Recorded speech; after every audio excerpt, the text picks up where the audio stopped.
Bienvenidos nuevamente al curso ABC en dolor neuropático.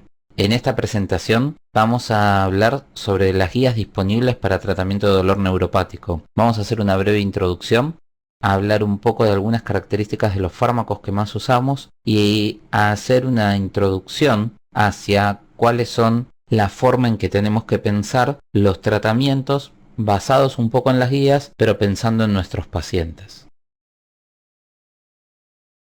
Un poco la agenda que vamos a seguir es de dónde partimos, cuáles son los componentes del tratamiento, cuáles son las drogas usualmente usadas en el tratamiento del dolor neuropático, cuáles son las principales guías de dolor neuropático en los últimos años, algunas guías por patología y vamos a cerrar con algunos comentarios hechos por nuestro grupo en cuanto a la aproximación al tratamiento individual de cada paciente. ¿De dónde partimos? Primero que nada, de un buen diagnóstico. Para hacer un buen diagnóstico, como vimos anteriormente, partimos de un paciente que tiene dolor neuropático, que se activan las vías de dolor, que el paciente termina teniendo un impacto funcional y un impacto afectivo que son particulares para ese paciente. Aunque la causa que genera el dolor pueda ser la misma, no hay dos pacientes exactamente iguales, y esto se da porque los pacientes son diferentes, porque tienen diferente terreno, son individualmente indiferentes, porque tienen ventanas terapéuticas diferentes, toleran diferente cada uno de las medicaciones que podemos usar o cada una de las estrategias terapéuticas, aunque no sean fármacos, que podemos usar, y esto está modulado por múltiples piezas en el rompecabezas, para nombrar solamente algunas: las comorbilidades, la ansiedad, la depresión y el insomnio. Si tenemos en cuenta este modelo multidimensional y tratamos de seguir agregando fichas a este rompecabezas para tener una mirada más global de cada uno de nuestros pacientes, los tratamientos los vamos a poder hacer de manera más adecuada y con menos posibilidad de intolerancia para cada uno de los pacientes. ¿Cuáles son los componentes del tratamiento? Los tratamientos en dolor neuropático se basan en un tratamiento multimodal que incluye lo no farmacológico, lo farmacológico y los tratamientos invasivos cuando están indicados. La estrategia multimodal en el tratamiento del dolor neuropático incluye, como vimos, partiendo del modelo multidimensional, donde vamos a usar anticomiciales, antidepresivos y opioides, donde vamos a usar técnicas alternativas, donde vamos a usar terapia cognitivo, donde vamos a usar dieta, ejercicio, descanso, entre otras cosas. Nuevamente, vamos a tratar de modular la respuesta al dolor de cada paciente, vamos a tratar de modificar el impacto funcional y el impacto afectivo, tratando de conseguir una mejora funcional y una mejora afectiva y, en definitiva, un alivio del dolor neuropático a través de todos los mecanismos que tengamos a nuestro alcance, ya sean farmacológicos o no farmacológicos o intervencionistas, para tratar de mejorar la calidad de vida de ese paciente y tratar de aliviar el dolor. En cuanto al tratamiento no farmacológico, ¿cuáles son los componentes del tratamiento no farmacológico? Tenemos fisioquinesioterapia, educación, terapia cognitivo-conductual, la utilización de técnicas intervencionistas, medicina alternativa y complementaria, dieta y cambios de hábito, entre otras cosas. Particularmente en este curso no vamos a hacer hincapié en todo esto, pero queremos destacar de que todo lo no farmacológico tiene un rol fundamental en el tratamiento del dolor en general y en el dolor neuropático en particular. Como siempre decimos, tenemos que plantear el tratamiento de los pacientes desde el modelo multidimensional, y de esta manera un paciente con dolor neuropático crónico va a activar las vías de dolor y va a tener un impacto funcional y un impacto afectivo determinados en el contexto del terreno y ventana de quién es el paciente, y sobre estas cosas vamos a poder modular con las estrategias no farmacológicas que vimos antes: fisioquinesioterapia, ejercicios terapéuticos, educación, técnicas mente-cuerpo, psicoterapia, dieta, medicinas alternativas y complementarias y técnicas intervencionistas. Todo esto son piezas del gran rompecabezas que van a terminar modulando el impacto funcional y el impacto afectivo que el dolor genera sobre el paciente, como así también el dolor mismo. Más piezas del rompecabezas las podemos ver acá, con terapia cognitiva, mindfulness, cambios de hábito, dieta antiinflamatoria, ejercicio. Todas y cada una de estas piezas del rompecabezas tienen un rol fundamental en cada uno de nuestros pacientes.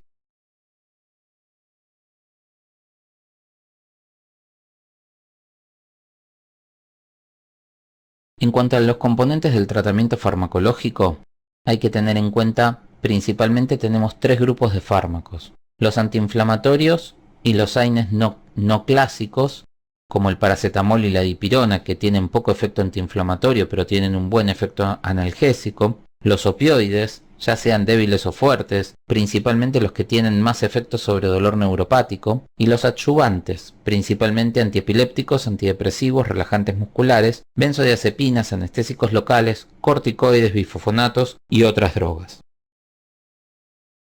Nuevamente, sobre el modelo multidimensional, vamos a ver que los fármacos pasan a ser más piezas de este rompecabezas que van a permitir la modulación del impacto funcional y el impacto afectivo sobre el paciente con dolor. Tanto los AINES como los opioides, como los antidepresivos, antiepilépticos y otros adyuvantes. Dos palabras de los adyuvantes en líneas generales. Como dijimos, los dividimos en tres grandes grupos, digamos: antidepresivos, ya sean tricíclicos como la mitriptilina, o de los duales más modernos, la venlafaxina y la duloxetina; los antiepilépticos, los más usados, gabapentina y pregabalina; los más antiguos como la carbamazepina; otros que también se usan en tratamiento del dolor neuropático como el topiramato, la lamotrigina, el ácido valproico, entre otros. Y la tercera categoría son otros adyuvantes, donde están los relajantes musculares, los corticoides, bifosfonatos, anestésicos locales, capsaicina, antieméticos, catárticos, etc. Lo importante de esto es que tenemos que tener en cuenta es que el tratamiento de dolor neuropático, la piedra fundamental desde el punto de vista farmacológico, está basada en adyuvantes y principalmente en antidepresivos y antiepilépticos. Ya lo vamos a desarrollar un poco más. Los tratamientos intervencionistas, nuevamente, son una pieza fundamental en el tratamiento, pero siempre tienen que estar en manos expertas. Siempre tiene que tener una indicación por alguien con amplia experiencia en el manejo de estos pacientes. Siempre tiene que haber una supervisación de la indicación por alguien que no realiza el tratamiento intervencionista. Y siempre tienen que tener un objetivo terapéutico.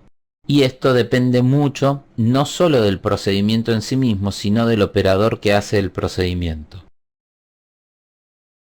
Como dijimos antes, tenemos que pensar desde la fisiopatología para poder llegar a elegir los mejores tratamientos para nuestros pacientes. Pensando en la fisiopatología, nos tenemos que acordar que tenemos un proceso que es la transcripción, cómo se transforma la información dolorosa en información dolorosa que puede transportar el nervio; la transmisión, que es como el nervio lleva la información dolorosa hacia el sistema nervioso central; cómo esta información llega al cerebro, al tronco y al cerebro, donde se produce la percepción y la emoción, y en función de esto y las interacciones de las vías dolorosas a nivel central, pasando por el límbico, por el área prefrontal, etc., luego bajan nuevamente a la médula a través de los mecanismos de modulación descendente, ya sean inhibitorios o facilitadores. Sobre cada uno de estos lugares es donde podemos actuar farmacológica y no farmacológicamente en el tratamiento del dolor.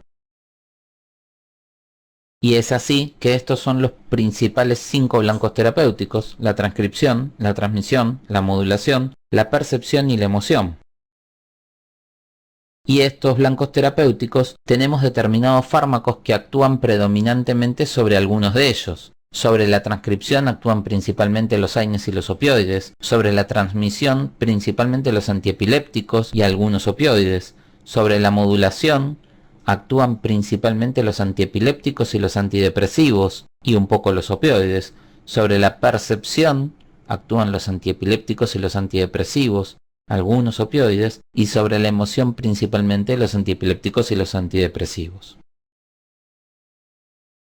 Nuevamente, partiendo del modelo multidimensional, frente a un estímulo nociceptivo se activan las vías de dolor. Esto genera un impacto funcional y un impacto afectivo, y esto está modulado por quién es el paciente, está modulado por el terreno y la ventana, está modulado por las comorbilidades, está modulado por la depresión, ansiedad, insomnio que cada paciente tiene y está modulado por muchas otras piezas del rompecabezas. Pero a la hora de tener que empezar a pensar qué tratamientos voy a hacer para mejorar el impacto funcional y el impacto afectivo, tengo que tener en cuenta, por un lado, que tenemos que tratar la causa que genera el dolor, tenemos que hacer un tratamiento etiológico, más allá de aliviar el síntoma. Tenemos que tratar las comorbilidades teniendo en cuenta a quién es el paciente que tengo adelante, y esto muchas veces me limita y me cambia algunas decisiones terapéuticas. Tengo que tratar la depresión que tiene el paciente concomitantemente, porque difícilmente un paciente deprimido vayamos a mejorarle el dolor si no le tratamos la depresión, y difícilmente le mejoremos la depresión si no le tratamos el dolor, con lo cual hay que hacer tratamientos sinérgicos y simultáneos, y para esto vamos a usar antidepresivos tricíclicos o duales que nos sirven para tratar las dos cosas. Tenemos que tratarle la ansiedad, y en general, más allá de usar ansiolíticos, preferimos usar algunos antiepilépticos que tienen cierto efecto ansiolítico. Tenemos que tratar el insomnio mejorando la calidad de sueño, utilizando antidepresivos principalmente que tienen como efecto adverso, en este caso efecto buscado o facilitador, que mejoran el sueño, provocan somnolencia. Podemos usar antiepilépticos que también provocan somnolencia, y podemos usar algunos analgésicos que también provocan sedación y somnolencia. Y por último, en caso de no poder controlar el sueño, podemos usar hipnóticos, preferentemente de los de acción corta, y antes que usar las benzodiazepinas, que las dejamos como último recurso. No nos olvidemos de tratar el dolor, las vías dolorosas, donde tenemos que usar los analgésicos puros como los opioides, y a veces tenemos que usar, en ese caso también podemos usar antiepilépticos, tratando de mejorar la transmisión del dolor, sobre todo en los pacientes que tienen neoexpresión de canales de sodio, como dijimos, o de calcio, donde podemos usar particularmente antiepilépticos para mejorar esto. No nos tenemos que olvidar nunca de que tenemos que evaluar el impacto funcional y el impacto afectivo antes de iniciar cualquier tratamiento, y que tenemos que evaluar el impacto funcional y el impacto afectivo después de tratar al paciente para conocer cuál fue el impacto de nuestra intervención terapéutica.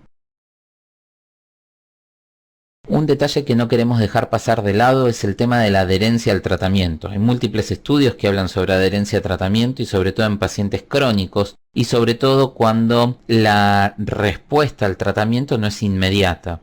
Hay estadísticas que hablan de que cada 100 pacientes que salen con una prescripción de un consultorio, más o menos un poco más de la mitad llegan a la farmacia, un poco menos de la mitad salen con el fármaco prescripto de la farmacia. Aproximadamente 1 de cada 4 pacientes toman adecuadamente el tratamiento, ¿sí? Pero una vez que terminan la primer caja del tratamiento, solamente entre un 15 y un 20% continúan el tratamiento. El tratamiento del dolor crónico, el tratamiento del dolor neuropático son tratamientos prolongados que requieren un seguimiento por parte del médico y requieren un compromiso por parte del paciente a cumplir el tratamiento. Muchos pacientes, en cuanto se empiezan a sentir mejor, abandonan el tratamiento y vuelven a estar nuevamente con dolor. El tema de la adherencia es algo para trabajar de manera individual con cada paciente, pero es algo que tenemos que tener en cuenta, porque si no, es uno de los principales motivos de fracaso en los tratamientos. Los fármacos estudiados para el tratamiento del dolor son principalmente los antidepresivos, ya sean tricíclicos o duales, los antiepilépticos como la carbamazepina, el topiramato, el ácido valproico, la pregabalina, el gabapentin, opioides, principalmente oxicodona y morfina son los que más nombran la bibliografía. Nosotros preferimos tramadol y metadona porque son los que más efecto tienen sobre dolor neuropático. Otros fármacos como lidocaína, capsaicina. Y últimamente está habiendo un auge en cuanto a los cannabinoides, pero todavía la bibliografía es incierta en cuanto al rol en el tratamiento del dolor neuropático, con lo cual no lo vamos a desarrollar en este curso. Vamos a hablar un poco de cada uno de estos grupos de fármacos. Primero vamos a hablar de los antidepresivos. La amitriptilina es un caballito de batalla, es un antidolor neuropático todoterreno. Es una droga muy vieja, es un antidepresivo tricíclico, prácticamente como antidepresivo se lo dejó de usar y se la considera una droga sucia, particularmente como antidepresivo, porque actúa sobre muchos receptores y esto hace que tenga varios efectos adversos. En dolor neuropático se usan dosis muy bajas, se usan dosis por debajo de 25 miligramos, raramente usamos dosis más altas y en general empezamos con dosis más bajas. En el mercado se consiguen dosis de 10 miligramos y de 25 miligramos y podemos mandar a preparar como preparado magistral eventualmente. Para quienes no toleran de inicio 10 miligramos se pueden mandar a preparar en gotas, pero siempre es mucho más fácil las presentaciones comerciales. La amitriptilina inhibe la recaptación de serotonina, noradrenalina y dopamina. Esto es, estimula la modulación descendente del dolor, frena el ingreso de dolor poniendo un freno a través de la modulación descendente. También es un antagonista del sistema colinérgico muscarínico y acá se basan algunos de los efectos adversos. También actúa sobre el receptor H1 histamínico y sobre el receptor alfa adrenérgico, y en base a estos últimos receptores es que tiene principalmente los efectos sobre somnolencia, los efectos sobre la esfera cognitiva, los efectos sobre hipotensión ortostática. Es muy importante tener esto en cuenta porque en pacientes ancianos son mucho más frágiles y más propensos a tener estos efectos adversos. Buena absorción enteral, se metaboliza por el citocromo P450-2D6. Hay que tener en cuenta que alrededor del 7% de la población carece de este citocromo. La eliminación es fecal y renal. Hay que tener en cuenta para los pacientes ancianos que si bien la amitriptilina es considerada una medicación inapropiada según los criterios de Beers, en múltiples revisiones, principalmente una de las primeras fue de la Mayo Clinic, pero hubo múltiples revisiones posteriores, está recomendado el uso en ancianos para tratamiento de dolor neuropático, la amitriptilina entre las primeras drogas. Es importante tenerlo en cuenta. Nuevamente, si bien está desaconsejado su uso como antidepresivo en dosis antidepresivas, para tratamiento de dolor neuropático está recomendado. En el día 1 empezamos a ver los efectos sedativos de la amitriptilina, en el día 5 empezamos a ver los efectos analgésicos y a partir del día 15 se empiezan a ver los efectos antidepresivos. Tengamos en cuenta que las dosis bajas que usamos, como dijimos, no solemos superar 25 miligramos, excepcionalmente 50, pero en general estamos entre 10 y 25 miligramos para la mayoría de los pacientes, prácticamente no se ven efectos antidepresivos. Siempre hay que evaluar previamente al paciente, hay que pedir un electrocardiograma porque la amitriptilina puede provocar algunos trastornos de la conducción. Hay que tener en cuenta antecedentes cardiovasculares, está contraindicada la amitriptilina si el paciente tuvo un infarto en los últimos 6 meses. Hay que tener en cuenta la edad de los pacientes por el mayor riesgo de caídas por hipotensión ortostática, por potenciar el daño cognitivo. Hay que tener en cuenta los pacientes que tengan glaucoma, sobre todo glaucoma de ángulo estrecho, y que tengan prostatismo, que la amitriptilina puede provocar algunos problemas. En los pacientes que tienen glaucoma de ángulo abierto y que están en tratamiento y con buen control de la presión ocular, siempre en contacto con el oftalmólogo podemos iniciar un tratamiento con controles de la presión ocular y en general no hay problemas. Y tengamos en cuenta que como se trata de un antidepresivo, tenemos que tener cuidado en pacientes con antecedentes de patología, con antecedentes psicopatológicos, de tener como aliados al psiquiatra que los trata para poder hacer tratamientos conjuntos, porque algunos antidepresivos pueden dificultar los cuadros psiquiátricos de los pacientes. La amitriptilina tiene evidencia A en neuropatía diabética, en neuralgia posherpética, en polineuropatía no diabética, en algias faciales atípicas y en dolor central, con un número necesario a tratar muy bajo, 3.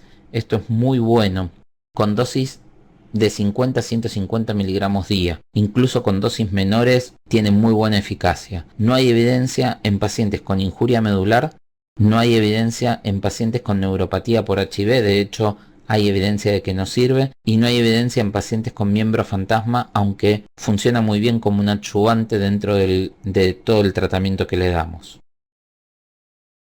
El NND, número necesario para generar efectos adversos mayores, es de 16. 16, o sea, tengo que tratar a 16 pacientes para que uno tenga un efecto adverso mayor.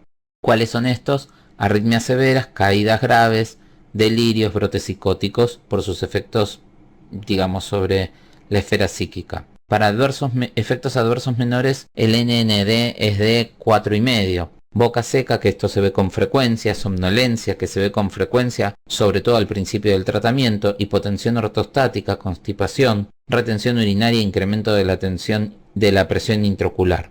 La verdad es que los efectos adversos menores generalmente son controlables y no generan que uno tenga que interrumpir el tratamiento si uno le avisa al paciente previamente que estas cosas pueden pasar y que las podemos ir tratando, sí, pero sí tenemos que tener en cuenta los efectos adversos mayores. ¿Cuáles son contraindicaciones absolutas para el uso de amitriptilina? Los primeros 6 meses posterior a un infarto, cuando hay arritmias cardíacas, cuando los pacientes tienen un glaucoma de ángulo estrecho o un glaucoma no controlado, los pacientes que tienen crisis maníacas, los pacientes que tienen hipertrofia prostática severa porque puede desencadenar retención urinaria y los pacientes ancianos frágiles por el alto riesgo de caídas. La dosis, como dijimos, suelen ser dosis muy bajas. Iniciamos con 10 a 15 miligramos por día y las dosis máximas, si bien acá figura de 100 a 150 miligramos por día, en dolor neuropático solemos no pasar de 25 habitualmente y de manera excepcional llegar a 50 miligramos por día. Como está escrito en todos lados y sobre todo con este tipo de fármacos que pueden generar mucho efecto adverso, comenzar de a poco, incrementar de a poco, pero llegar a la dosis necesaria para cada uno de los pacientes. Los antidepresivos duales, como la duloxetina y la venlafaxina, son otros antidepresivos mucho más modernos con mejor perfil de tolerancia y menos perfil de efectos adversos que también tienen efectos sobre el manejo del dolor neuropático. Esto tiene su razón de ser porque si solamente usamos antidepresivos que sean inhibidores de la recaptación de serotonina, no tienen el efecto analgésico que sí tienen estos fármacos, y esto tiene su razón de ser por bloqueos de receptores y entrecruzamientos entre vías serotoninérgicas y noradrenérgicas.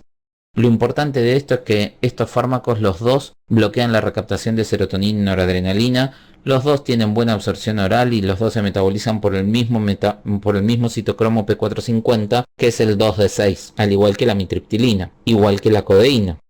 Tienen eliminación renal, los principales efectos adversos son náuseas, somnolencia, insomnio, sobre todo cuando al inicio del tratamiento y puede repetirse cuando titulamos dosis. Como siempre, empecemos de a poco, sigamos de a poco y lleguemos a las dosis que necesitan nuestros pacientes. La duloxetina se inicia con 30 miligramos por día y podemos llegar a 60 miligramos por día. La venlafaxina empezamos con 25, incluso podemos partir los comprimidos de 25 y empezar con 12,5 en pacientes frágiles y titulamos hasta llegar a dosis adecuadas para el paciente, generalmente alrededor de 75 miligramos por día, eventualmente 150, y en algunos pacientes y con la colaboración de algún psiquiatra que nos ayude, podemos llegar a las dosis máximas de 225. ¿Cuál es la utilidad clínica de la duloxetina? Evidencia de grado A en reducción del dolor, sobre todo en neuropatía diabética. Acá es donde marca una diferencia sobre todos los demás. No hay muchos estudios de duloxetina en otros dolores neuropáticos y el NNT es de 4,1 a 5,5, depende de los trabajos, pero realmente marca una diferencia sobre el resto. Se suelen extrapolar los resultados a todo dolor neuropático y se suele extrapolar el resultado de la duloxetina a la venlafaxina como otro inhibidor de la recaptación de serotonina y noradrenalina, antidepresivos duales. ¿Cuáles son los efectos adversos? Náuseas, insomnio, palpitaciones, mareos, ¿sí? Y no hay referencia sobre el número necesario a dañar. La venlafaxina, al igual que la duloxetina, inhibe la recaptación de serotonina y noradrenalina, buena absorción oral, se metaboliza por el mismo citocromo P450-2D6, tiene eliminación renal, tiene los mismos efectos adversos como náuseas, somnolencia e insomnio. Hay evidencia de grado A en reducir el dolor en neuropatía diabética y otras polineuropatías con un NNT de 3,1. Los efectos adversos, náuseas, insomnio, palpitaciones, mareos y el número necesario para dañar fue estudiado en neuralgia posherpética, que es alrededor de 9,6. Vamos a hablar dos palabras sobre las características de los principales antiepilépticos que usamos habitualmente en el tratamiento del dolor neuropático. Dentro de los antiepilépticos tenemos antiepilépticos que actúan de diferentes mecanismos. Los que actúan a través de bloquear los canales de sodio, el principal, el más frecuente que usamos es la carbamazepina. Primera línea en dolor neuropático, primera línea en neuralgia del trigémino y en otros síndromes con crisis lancinantes. ¿Por qué? Porque si pensamos fisiopatológicamente, las crisis lancinantes son particularmente debidas a sobreexpresión de canales de sodio y descargas ectópicas. Si bloqueamos los canales de sodio, bloqueamos el mecanismo fisiopatológico que genera las crisis lancinantes. Por eso es que se usa particularmente en neuralgia del trigémino. El metabolismo es hepático a través del citocromo P450, tiene múltiples interacciones farmacológicas y esto limita su uso, tiene múltiples efectos adversos y esto limita su uso. Eliminación renal y fecal, las dosis efectivas varían entre 400 y 1200 miligramos día, se puede usar incluso en dosis más altas. Hay que tener en cuenta que produce inducción del sistema P450 y esto nuevamente genera numerosas interacciones farmacológicas.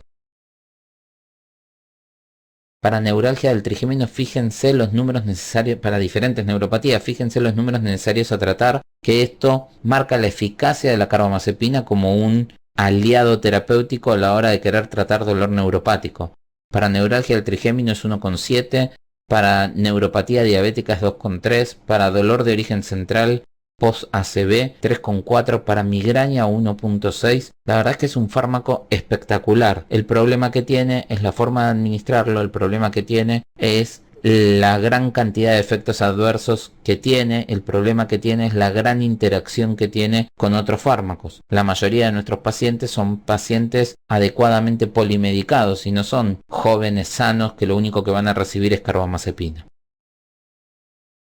Los efectos adversos comunes es la somnolencia, puede haber diplopía, puede haber mareos, puede haber anemia plástica, 1 de cada 200.000 pacientes tratados con leucopenia y trombocitopenia, y esto hay que irlo a buscar con cierta frecuencia, y el número necesario para dañar para efectos adversos graves es de 21,7.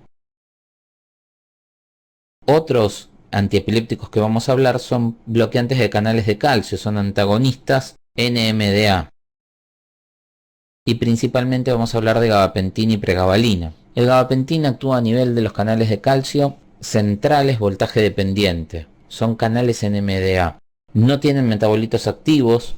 Es útil en pacientes con insuficiencia renal y esto hay que tenerlo en cuenta. Por más que cuando tratemos pacientes con insuficiencia renal nos vamos a poner de acuerdo con el nefrólogo en dosis, intervalo, interdosis, qué fármacos vamos a usar y demás. El sistema de absorción es saturable y se obtienen mejores concentraciones plasmáticas con posologías dando al paciente 4 tomas diarias cada 6 horas. No se le conocen interacciones con otros antiepilépticos, con lo cual lo podríamos combinar con carbamazepina, por ejemplo. Y la dosis inicial es de alrededor de 300 miligramos día, llegando a un máximo de 3.600 miligramos día. Nosotros sugerimos incluso empezar con menos, empezar con 100 miligramos día, e ir titulando paulatinamente el fármaco para tratar de disminuir la posibilidad de que aparezcan efectos adversos. El gabapentin tiene utilidad demostrada en neuralgia posherpética, en polineuropatía diabética, en polineuropatía mixta, en dolor central post-ACV, con un NNT más que interesante, 3,8, lo cual habla muy bien de la droga. Y los principales efectos adversos es mareo, ataxia, somnolencia, edemas en miembros inferiores, que a veces dificulta continuar con el tratamiento. Y el NNH o NND, número necesario para dañar, es de 26, lo cual también lo transforma en una droga interesante.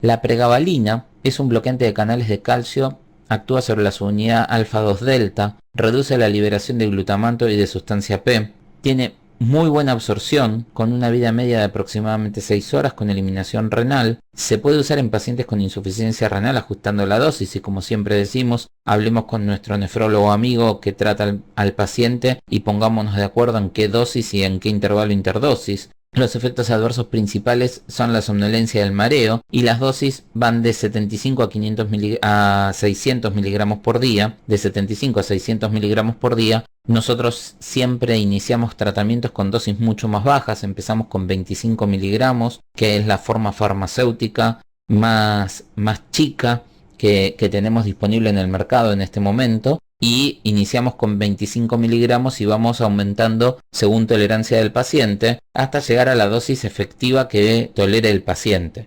Generalmente las dosis promedio están alrededor de 150 miligramos, entre 150 y 300 miligramos en la mayoría de los pacientes, aunque tenemos algunos pacientes que con dosis mucho menores incluso andan muy bien. Lo que hay que tener en cuenta entre la pregabalina y el gabapentin es que actúan sobre el mismo canal, con lo cual no tiene sentido darlos juntos, pero hay pacientes que responden mejor a la pregabalina que al gabapentin, así como hay pacientes que responden mejor al gabapentin que a la pregabalina. No se sabe muy bien por qué. La otra cosa que hay que tener en cuenta es que la cinética de absorción no es saturable, con lo cual es un poco más fácil titular la dosis en estos pacientes, a pesar de que hay que tener cuidado con la somnolencia que provoca y la inestabilidad. La utilidad de la pregabalina está demostrada en polineuropatía diabética, en neuralgia posherpética, con NNT que es de 4.2 en dosis de 150-600 miligramos. En fibromialgia se utiliza con buenos resultados, principalmente aprovechando el efecto ansiolítico y analgésico que tienen estas drogas. Como dijimos, los efectos adversos principales son somnolencia, mareos, en tercer lugar edema y aumento de peso, y el NND es de 11.7. Vamos a hablar ahora dos palabras sobre los opioides. De los opioides me voy a referir principalmente al tramadol. ¿Por qué el tramadol? Porque es un opioide débil, disponible en casi todos lados, fácilmente accesible, tiene un mecanismo de acción dual, actúa, además de actuar sobre el receptor opioide, actúa también inhibiendo la recaptación de serotonina y noradrenalina. Es como dar simultáneamente un opioide débil con un antidepresivo dual. ¿Se entiende? Entonces, actúa a través de estos tres receptores, tiene una vida media de 4 a 6 horas, requiere un intervalo interdosis que se dé cada 6 horas aproximadamente. Hay pacientes que necesitan que las dosis se den cada 4 horas y otros lo necesitan cada 8. La dosis máxima varía entre 300 y 400 miligramos según el paciente sea frágil o no frágil y está disponible en gotas, en comprimidos, en cápsulas, en ampollas y en comprimidos de liberación prolongada. Hay que tener cuidado que no todas las gotas son iguales. Dependiendo de la marca comercial, la concentración, la cantidad de gotas va a ser diferente cantidad de medicamento. Ejemplo, 50 miligramos son 30 gotas de la marca A, 50 miligramos son 20 gotas de la marca B y 50 miligramos son 14 gotas de la marca C. Esto hay que tenerlo en cuenta principalmente en la Argentina porque los farmacéuticos tienen la facultad de poder cambiar las marcas y no todas las marcas son exactamente iguales. Si bien todas tienen tramadol, no es la misma cantidad de gotas. Con lo cual, si prescribimos gotas, digámosle a los pacientes que nos vengan a ver, si le cambian la presentación comercial, la marca comercial, que nos vengan a ver para que ajustemos la cantidad de gotas que tienen que tomar. La otra cosa que hay que tener en cuenta es que las cápsulas, hay marcas que vienen en cápsulas, no en comprimidos, que las cápsulas no son partibles. Y a veces nosotros indicamos medio comprimido cada 6 horas y si al paciente le venden cápsulas no las puede partir. También tenemos que poner sobre aviso a los pacientes que en caso de que le vendan cápsulas que nos avisen para ajustar el tratamiento. La otra cosa es que si bien hay comprimidos ranurados de liberación inmediata, también hay presentaciones de liberación prolongada. Hay algunas que se dan cada 12 horas y otras que se dan cada 24 horas. Son muy buenas, pero las formulaciones de liberación prolongada no se pueden partir.